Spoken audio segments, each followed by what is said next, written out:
Dear students, in this video you are going to learn why this subject law and practice of banking is prescribed for BCom students. ಈ ಒಂದು ವಿಡಿಯೋದಲ್ಲಿ ಈ ವಿಷಯ law and practice of banking ಅನ್ನೋ ಒಂದು ಸಬ್ಜೆಕ್ಟನ್ನು BCom ವಿದ್ಯಾರ್ಥಿಗಳಿಗೆ ಏನಕ್ಕೋಸ್ಕರ ಈ ಒಂದು ಸಬ್ಜೆಕ್ಟನ್ನು ಪ್ರಿಸ್ಕ್ರೈಬ್ ಮಾಡಿದ್ದಾರೆ, ಅದರ ಒಂದು ಕೋರ್ಸ್ ಆಬ್ಜೆಕ್ಟಿವನ್ನು ನೀವು ಗಮನಿಸೋದಾದರೆ, to enable students to understand the laws of banking operations and practical functioning of banks. ಅಂದರೆ ವಿದ್ಯಾರ್ಥಿಗಳು ಬ್ಯಾಂಕಿಂಗಲ್ಲಿ ನಡೆಯುವಂತಹ practical functioning of the banks, ಪ್ರಾಕ್ಟಿಕಲ್ಲಾಗಿ ಏನೇನೆಲ್ಲ ಸೌಲಭ್ಯಗಳು ಬ್ಯಾಂಕಲ್ಲಿ ಸಿಗ್ತವೆ, ಬ್ಯಾಂಕಿಂಗ್ ಲಾ ಮತ್ತು ಪ್ರಾಕ್ಟೀಸ್, ಲಾ ಆ್ಯಂಡ್ ಪ್ರಾಕ್ಟೀಸ್ ಅನ್ನೋ ಒಂದು ವರ್ಡನ್ನು ನೀವು ಗಮನಿಸೋದಾದರೆ, ಲಾ ಅಂದರೆ ಕಾನೂನು ಏನು ಹೇಳುತ್ತೆ, ಬ್ಯಾಂಕಿಂಗ್ ಅವರ್ಸ್ ಆಗಿರ್ಬೋದು, ಚೆಕ್ ಬುಕ್ಕನ್ನು ಇಶ್ಯೂ ಮಾಡ್ತಕ್ಕಂತಹ ಸಂದರ್ಭದಲ್ಲಿ ಚೆಕ್ಗಳಿಗೆ ಚೆಕ್ ಬೌನ್ಸ್ ಆದರೆ ಕಾನೂನು ಏನು ಹೇಳುತ್ತೆ, ಮತ್ತು ಒಂದು ಬ್ಯಾಂಕ್ ಅಕೌಂಟನ್ನು ಕ್ರಿಯೇಟ್ ಮಾಡಬೇಕಾದ್ರೆ ಯಾವ ಥರ ಬ್ಯಾಂಕ್ ಮ್ಯಾನೇಜರು ಡಾಕ್ಯುಮೆಂಟ್ಸ್ನ ವೆರಿಫಿಕೇಷನ್ ಮಾಡಬೇಕಾಗುತ್ತೆ, KYC ನಾರ್ಮ್ಸ್ನ ಯಾವ ಥರ ಫಾಲೋ ಮಾಡಬೇಕಾಗುತ್ತೆ, RBI ಗೈಡ್ಲೈನ್ಸ್ ಏನಿದೆ, ಒಟ್ಟಾರೆಯಾಗಿ ಕಾನೂನು ಮತ್ತು ಅದರ ಪ್ರಾಕ್ಟಿಕಲ್ ನಾಲೆಜನ್ನು ಪಡೆದುಕೊಳ್ಳೋದಕ್ಕೋಸ್ಕರ ಈ ಒಂದು ಸಬ್ಜೆಕ್ಟನ್ನು BCom ವಿದ್ಯಾರ್ಥಿಗಳಿಗೆ ಪ್ರಿಸ್ಕ್ರೈಬ್ ಮಾಡಿದ್ದಾರೆ. ಮೊದಲನೇ ಚಾಪ್ಟ್ರಲ್ಲಿ ಬ್ಯಾಂಕರ್ ಆ್ಯಂಡ್ ಕಸ್ಟಮರ್ ಅಂತ ಇದೆ. ಈ ಒಂದು ಚಾಪ್ಟ್ರಲ್ಲಿ ಬ್ಯಾಂಕರ್ ಅಂದರೆ ಯಾರು, ಕಸ್ಟಮರ್ ಅಂದರೆ ಯಾರು, ಅವರ ಮಧ್ಯೆ ಇರುವಂತಹ ರಿಲೇಷನ್ಶಿಪ್ ಏನು, ಮತ್ತು ಬ್ಯಾಂಕರ್ನ ಕರ್ತವ್ಯಗಳೇನು, ಬ್ಯಾಂಕರ್ಸ್ ರೈಟ್ಸ್ ಆ್ಯಂಡ್ ಆಬ್ಲಿಗೇಷನ್ಸ್, ಈ ಒಂದು ಫಸ್ಟ್ ಚಾಪ್ಟ್ರಲ್ಲಿ ನೀವು ಕಲಿತಾ ಬರ್ತೀರಾ. ಮತ್ತು ಸೆಕೆಂಡ್ ಚಾಪ್ಟ್ರಲ್ಲಿ customer and account opening procedure. Customer ಅಂದರೆ ನಾವು ಯಾವ ವ್ಯಕ್ತಿಯನ್ನು ನಾವು ಕಸ್ಟಮರ್ ಅಂತ ಕರಿತೀವಿ. ಇಲ್ಲಿ ಕೇವಲ ವ್ಯಕ್ತಿಯಷ್ಟೇ ಬ್ಯಾಂಕ್ ಅಕೌಂಟನ್ನು ಓಪನ್ ಮಾಡೋದಿಲ್ಲ, ಕಂಪನಿಗಳು ಸಹ ತಮ್ಮ ಬ್ಯಾಂಕ್ ಅಕೌಂಟನ್ನು ಓಪನ್ ಮಾಡಿಸ್ತಾರೆ. ಗೌರ್ಮೆಂಟು ಕೂಡ ತನ್ನ ವ್ಯವಹಾರಗಳಿಗೆ ಬ್ಯಾಂಕ್ ಅಕೌಂಟನ್ನು ಕ್ರಿಯೇಟ್ ಮಾಡುತ್ತೆ. ಮತ್ತು ಪಾರ್ಟ್ನರ್ಶಿಪ್ ಫರ್ಮ್, ಟ್ರಸ್ಟ್ಗಳಾಗಿರ್ಬೋದು, ಅಸೋಸಿಯೇಷನ್ಸ್ ಆಗಿರ್ಬೋದು, ಕ್ಲಬ್ಸು, ಬಿಸ್ನೆಸ್ಮೆನ್ನು, ಪ್ರತಿಯೊಬ್ಬರಿಗೂ ಕೂಡ ಒಂದು ಬ್ಯಾಂಕ್ ಅಕೌಂಟ್ನ ಅವಶ್ಯಕತೆ ಇರುತ್ತೆ. ಅದರಲ್ಲಿ ವಿಶೇಷವಾಗಿ KYC ನಾರ್ಮ್ಸ್ ಬಗ್ಗೆ ನೀವು ಈ ಸೆಕೆಂಡ್ ಚಾಪ್ಟ್ರಲ್ಲಿ ತಿಳ್ಕೊತೀರಾ. KYC ನಾರ್ಮ್ಸ್ ಅಂದರೆ ನೋ ಯುವರ್ ಕಸ್ಟಮರ್ ನಾರ್ಮ್ಸ್. ಇದು RBI ಯಾವುದೇ ಒಬ್ಬ ವ್ಯಕ್ತಿಯ ಬ್ಯಾಂಕ್ ಅಕೌಂಟನ್ನು ಕ್ರಿಯೇಟ್ ಮಾಡೋದಕ್ಕೆ ಈ ಒಂದು ನಾರ್ಮ್ಸು ಅಥವಾ ಪ್ರೊಸೀಜರ್ಸನ್ನು ಪ್ರತಿಯೊಂದು ಬ್ಯಾಂಕು ಇದನ್ನು ಫಾಲೋ ಮಾಡಲೇಬೇಕು. ಉದಾಹರಣೆಗೆ ಆಧಾರ್ ಕಾರ್ಡು, ಮತ್ತು ರೆಂಟಲ್ ಅಗ್ರಿಮೆಂಟು, ಮತ್ತು ಪ್ರಾಪರ್ಟಿ ಡಾಕ್ಯುಮೆಂಟ್ಸು, ಪ್ರಾಪರ್ ವೆರಿಫಿಕೇಷನ್ ಇಲ್ದಲೇ ಯಾವುದೇ ಒಂದು ಬ್ಯಾಂಕ್ ಅಕೌಂಟನ್ನು ಕ್ರಿಯೇಟ್ ಮಾಡೋದಕ್ಕೆ ಬ್ಯಾಂಕ್ಸ್ಗಳಿಗೆ ಅವಕಾಶ ಇಲ್ಲ.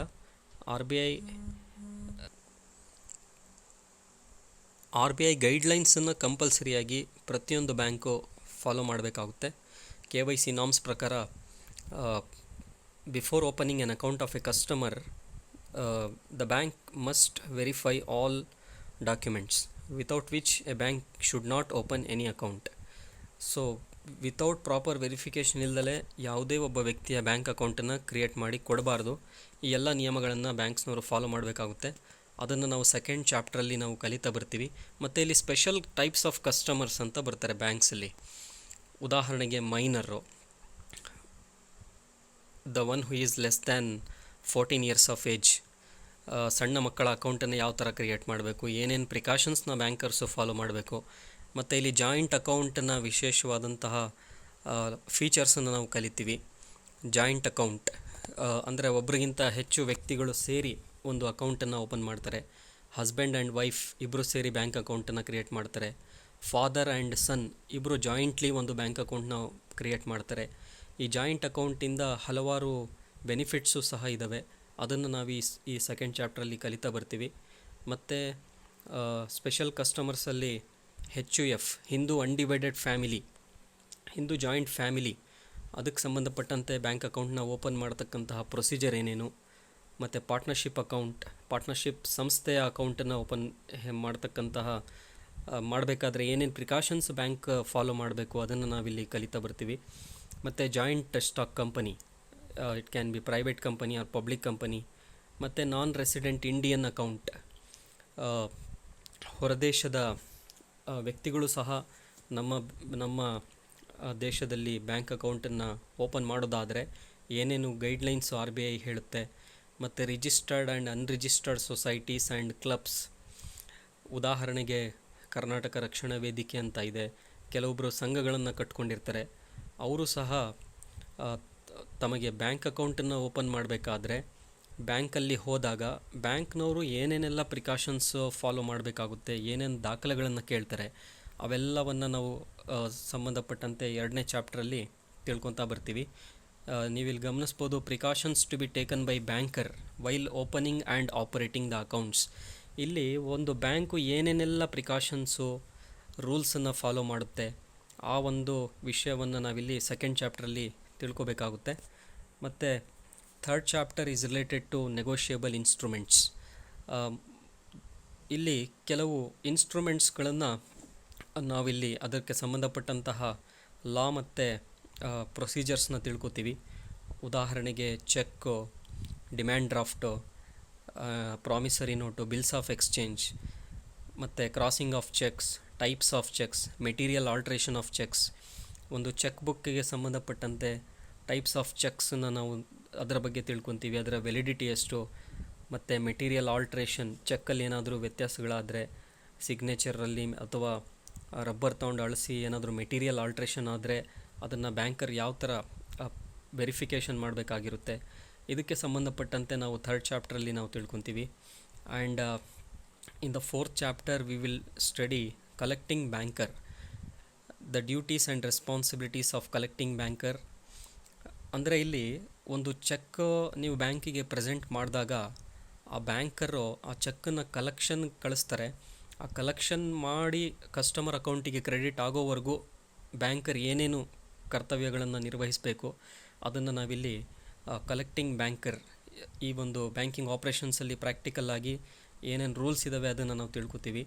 ಮತ್ತು ಪೇಯಿಂಗ್ ಬ್ಯಾಂಕರ್, ಮತ್ತು ಯಾರಾದರೂ ಕಸ್ಟಮರು ಚೆಕ್ಕನ್ನು ಬ್ಯಾಂಕಲ್ಲಿ ಪ್ರೆಸೆಂಟ್ ಮಾಡಿದಾಗ ಅದನ್ನು ಹಾನರ್ ಮಾಡಬೇಕಾ ಅಥವಾ ಡಿಸ್ಹಾನರ್ ಮಾಡಬೇಕಾ, consequences of dishonour of cheques and grounds of dishonour, ಯಾವ ಗ್ರೌಂಡ್ಸ್ ಮೇಲೆ ಚೆಕ್ಕನ್ನು ಬ್ಯಾಂಕರು ರಿಜೆಕ್ಟ್ ಮಾಡ್ಬೋದು, ಮತ್ತು ಇನ್ ಕೇಸ್ ಆ ಬ್ಯಾಂಕರಿಗೆ ಏನೇನು ಪ್ರೊಟೆಕ್ಷನ್ ಇದೆ, ಕಾನೂನಿನಲ್ಲಿ ಏನೇನು ಪ್ರೊಟೆಕ್ಷನ್ ಇದೆ RBI ಕಡೆಯಿಂದ, ಆ ವಿಷಯಗಳನ್ನು ನಾವಿಲ್ಲಿ ತಿಳ್ಕೊತೀವಿ.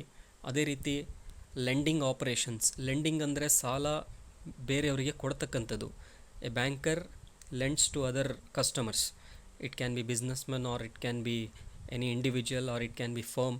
ಅಥವಾ ಮತ್ತೊಬ್ಬರಿಗೆ ಸಾಲ ಕೊಡೋದನ್ನು, ಸಾಲ ಕೊಡಬೇಕಾದ್ರೆ ಏನೇನು ಪ್ರಿನ್ಸಿಪಲ್ಸ್ಗಳನ್ನು ಫಾಲೋ ಮಾಡಬೇಕು, ಯಾರಿಗೆ ಸಾಲ ಕೊಡಬೇಕು.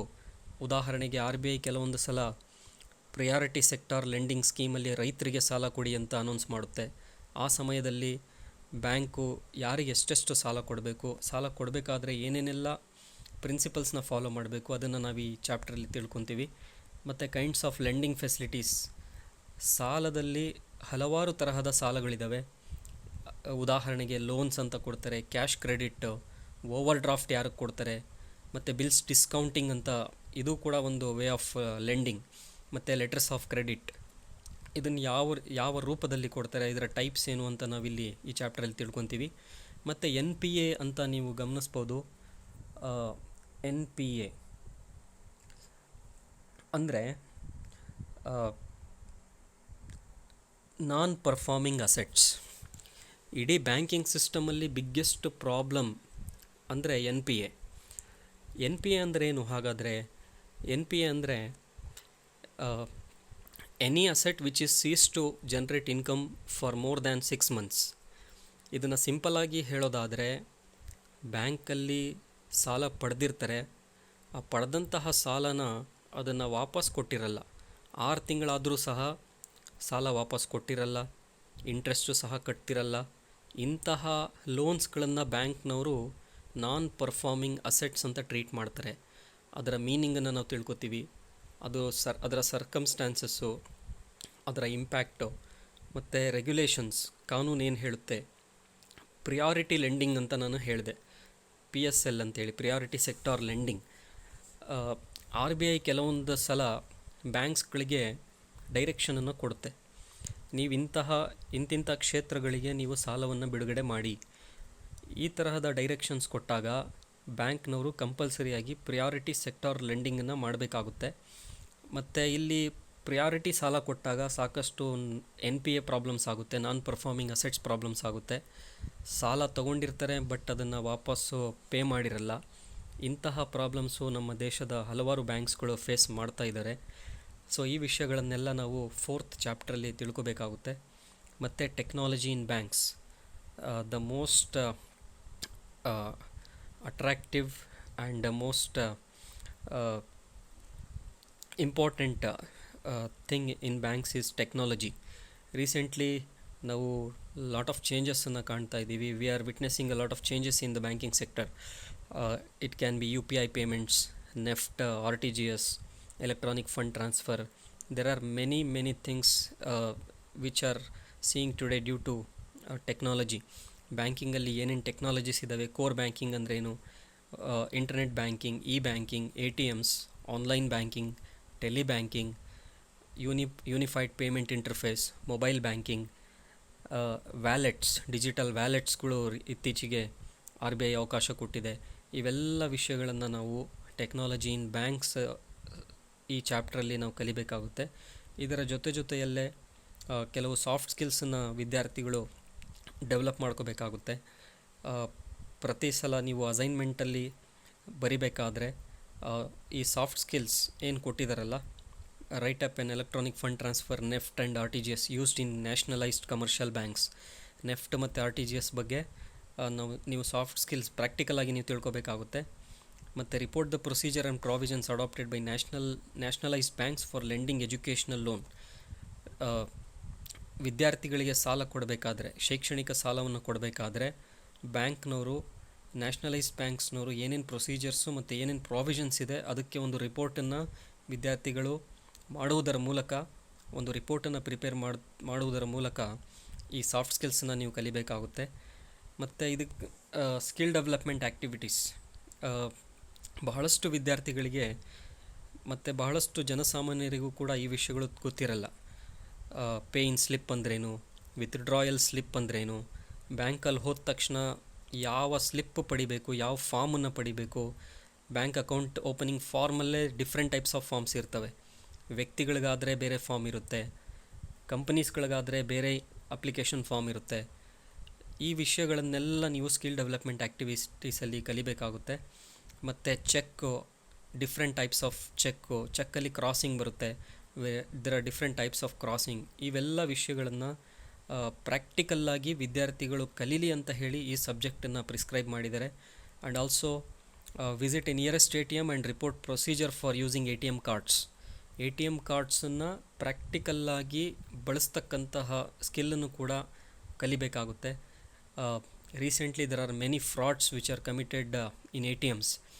ಬ್ಯಾಂಗ್ಳೂರಲ್ಲಿ ಮತ್ತು ಬೇರೆ ದೊಡ್ಡ ಸಿಟೀಸ್ಗಳಲ್ಲಿ ATMsಗಳಲ್ಲಿ ಫ್ರಾಡ್ ಮಾಡ್ತಾರೆ. ನಿಮಗೆ ದೂರವಾಣಿ ಕರೆ ಮಾಡಿ ನಾವು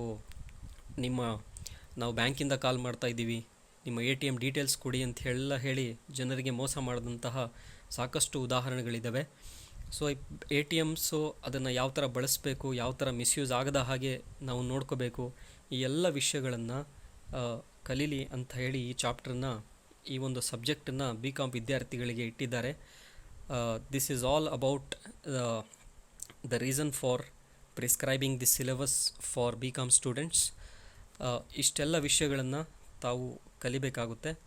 ಮುಂದಿನ ವಿಡಿಯೋಗಳಲ್ಲಿ ಫಸ್ಟ್ ಚಾಪ್ಟರ್ ಬ್ಯಾಂಕರ್ ಅಂದರೆ ಯಾರು, ಕಸ್ಟಮರ್ ಅಂದರೆ ಯಾರು, relationship between banker and customer, ಮತ್ತು ಬ್ಯಾಂಕರ್ಸ್ನ ರೈಟ್ಸು, ಆಬ್ಲಿಗೇಷನ್ಸ್ ಏನು ಅಂಥೇಳಿ ಮುಂದಿನ ವಿಡಿಯೋಗಳಲ್ಲಿ ನಾವು ತಿಳ್ಕೊಳ್ಳೋದಕ್ಕೆ ಟ್ರೈ ಮಾಡೋಣ. Thank you very much for watching this video.